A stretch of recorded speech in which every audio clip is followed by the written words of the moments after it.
नमः चंडिकाय। आप सभी को नवरात्रि की हार्दिक शुभकामनाएं। आज सुनिएगा श्री दुर्गा सप्तशती पाठ में अध्याय 9 और अध्याय 10।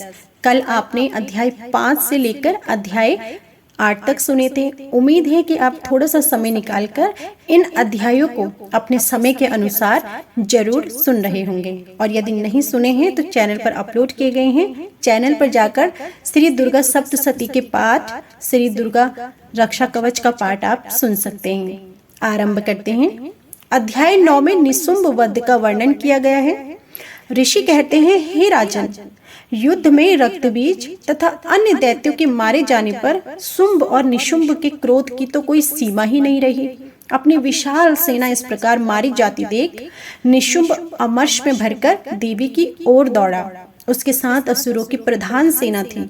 उसके आगे पीछे पार्श्व भाग में बड़े बड़े असुर थे, जो क्रोध से अपने ओंठ चबाते हुए देवी को मारने के लिए आए। महापराक्रमी शुंभ भी अपनी सेना के साथ मात्र गणों से युद्ध करके क्रोधवश चंडिका को मारने के लिए आ पहुंचा। तब देवी के साथ शुंभ और निशुंभ का घोर संग्राम छिड़ गया। वे दोनों दैत्य मेघों की भांति बाणों की भयंकर वृष्टि कर रहे थे। उन दोनों की चलाए हुए बाणों को चंडिका ने अपने बाणों के समूह से तुरंत काट डाला और सहस्त्र समूहों की वर्षा करके उन दोनों दैत्य पतियों के अंगों में भी चोट पहुंचाई। निशुंभ ने तीखी तलवार और चमकती हुई ढाल लेकर देवी के श्रेष्ठ वाहन सिंह के मस्तक पर प्रहार किया। अपने वाहन को चोट पहुंचने पर देवी ने क्षुप नामक बाण से निशुंभ की श्रेष्ठ तलवार तुरंत ही काट डाली और उस ढाल को भी, जिसमें 8 चांद जड़े थे, खंड खंड कर दिया।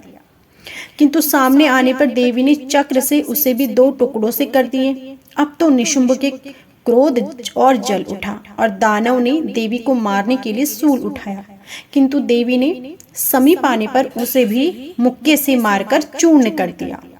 तब उसने गदा घुमाकर चंडी के ऊपर चलाई, परंतु वह भी देवी के त्रिशूल से कटकर भस्म हो गई। बाण समूहों से घायल होकर वह धरती पर सुला दिया। उस भयंकर पराक्रमी भाई निशुंभ के धराशायी हो जाने पर शुंभ को तो बड़ा क्रोध हुआ और अंबिका का वध करने के लिए वह आगे बढ़ा। रथ पर बैठे बैठे उत्तम आयुधों से सुशोभित अपनी बड़ी बड़ी 8 अनुपम भुजाओं से समूचे आकाश को ढककर वह अद्भुत शोभा पाने लगा। उसे आते देख देवी ने शंख बजाया और धनुष की प्रतिकट्या भी उत्पन्न दुस्सह शब्द किया। साथ ही अपने घंटे के शब्द से, जो समस्त दैत्य सैनिकों का तेज नष्ट करने वाला था, संपूर्ण दिशाओं को व्याप्त कर दिया। तदंतर सिंह ने भी अपनी दहाड़ से, जिसे सुनकर बड़े बड़े गजराजों का महान मद दूर हो जाता है, आकाश, पृथ्वी और 10 दिशाओं को गुंजा दिया। उसने ऐसा भयंकर शब्द हुआ जिससे पहले के सभी शब्द शांत हो गए। तत्पश्चात शिव दूती ने दैत्यों के अमंगलजनक अट्टहास किया और इन शब्दों को सुनकर समस्त असुर थर्रा उठे, किंतु शुंभ को बड़ा क्रोध हुआ।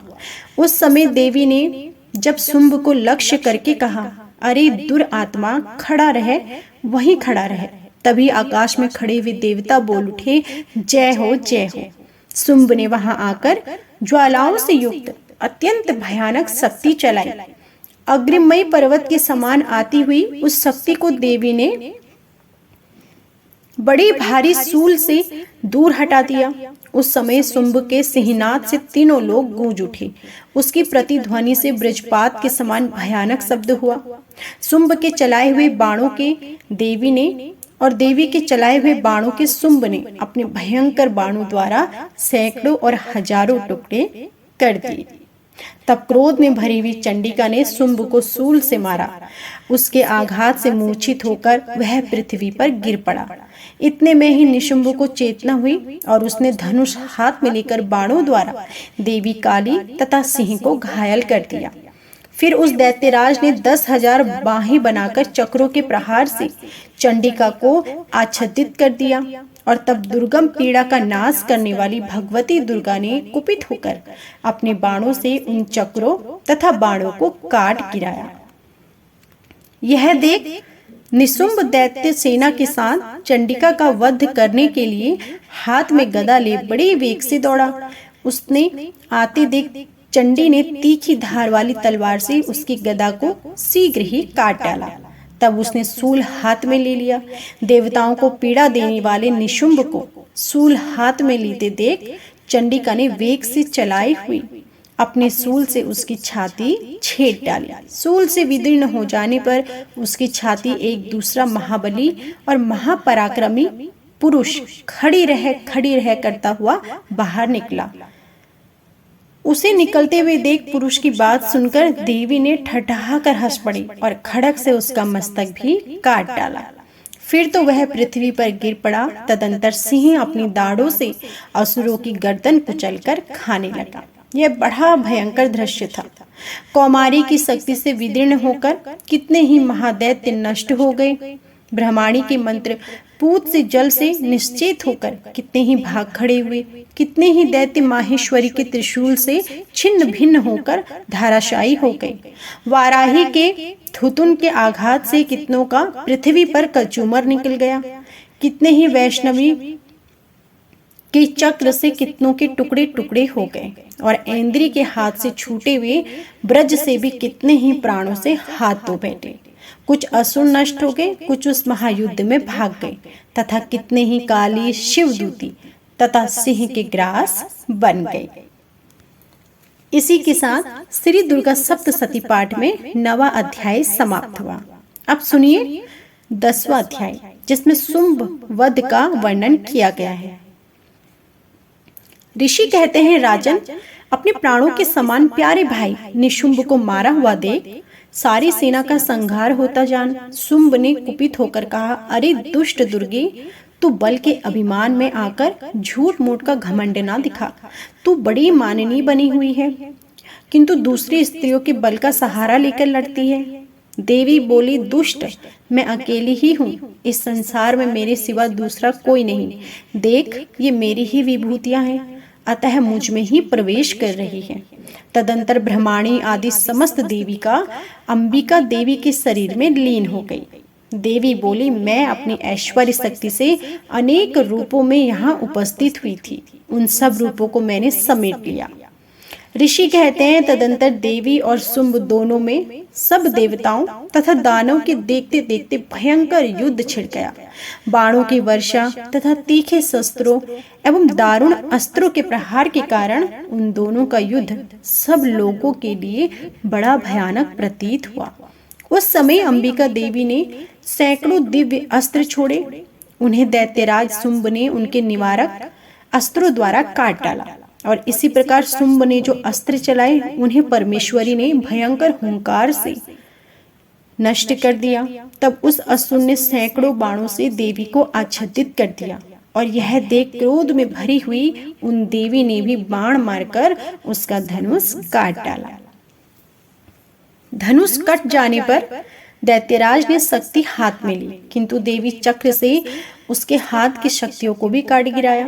तत्पश्चात दैत्यों के स्वामी शुंभ ने 100 चांद वाली चमकती हुई ढाल और तलवार हाथ में ले देवी पर धावा किया। उसके आते ही चंडिका ने अपने धनुष से छोड़े हुए तीखे बाणों द्वारा उसकी सूर्य किरणों के समान उज्जवल ढाल और तलवार को तुरंत काट दिया। फिर उस दैत्य के घोड़े और सारथी मारे गए।